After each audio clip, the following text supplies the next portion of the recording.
Apa tadi? Tak saya. Aishhaura Mutiara binti Muhammad Rizwan pada kelas 3 berlian. Segala hormatnya dipersilakan.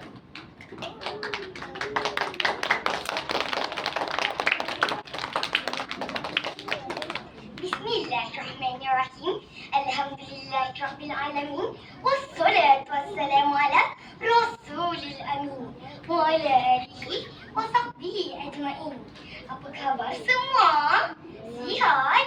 Alhamdulillah. Subhanallah. Hadirin semua, cuba tengok kuku dan jari masing-masing. Pernah ke ia terpisah? Tidak kan? Begitulah perumpamaan persahabatan yang baik, ibarat isi dan kuku. Hari ini izinkan saya menyampaikan perkongsian yang bertajuk Pergaulan Bebas Buli, Tenang Hati.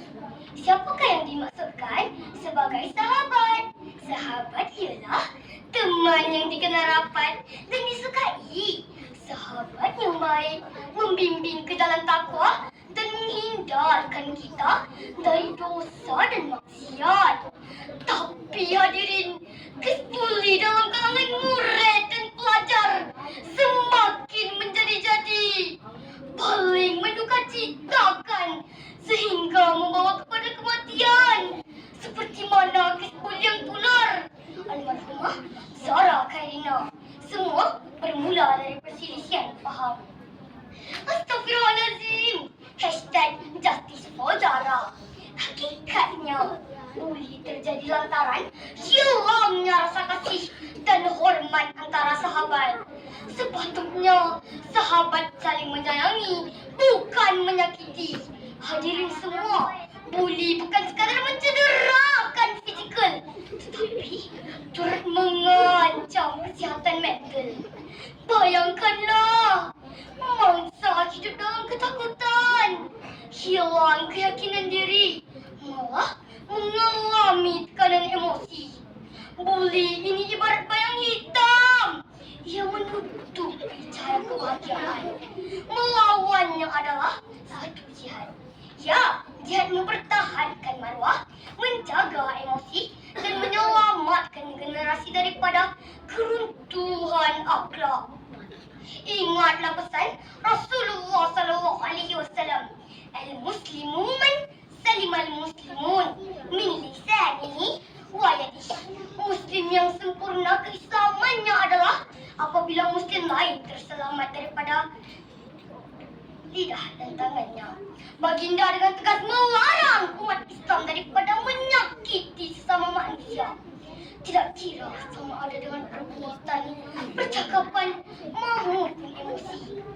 Sebenarnya hadirin, buli boleh dikawal. Nak tahu bagaimana? Mari saya kongsikan. Tips pertama, khas buat pembuli. Kawal rasa marah. Kalau marah, duduk sebentar. Baringlah biar amarah pudar. Jaga emosi, janganlah gusar. Sabar dan damai, hatikan tenang. Sedapkan nyanyian saya, tepuklah sikit. Jadi manfaat bukan mudarat.